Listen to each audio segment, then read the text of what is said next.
Good day everyone, you're watching Great You Fixes. On this video, I'm going to walk you through a quick steps on how to restore if in case if you have closed your Microsoft Edge when you have multiple tabs open. Now, what would happen is, in my case, I have multiple tabs open on my Chrome Edge, and if I close the browser, then I may not get a prompt when I open the Chrome browser back. I may not get the prompt to restore the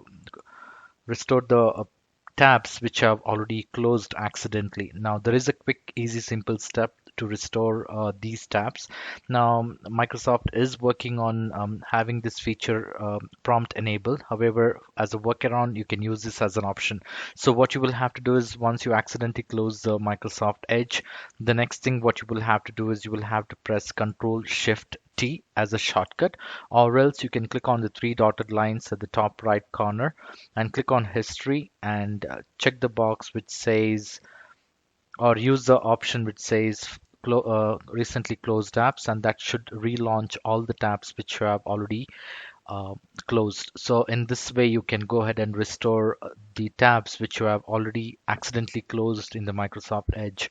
I hope this video was useful. In case if you like this video, please make sure to hit the like button and do not forget to subscribe to my channel.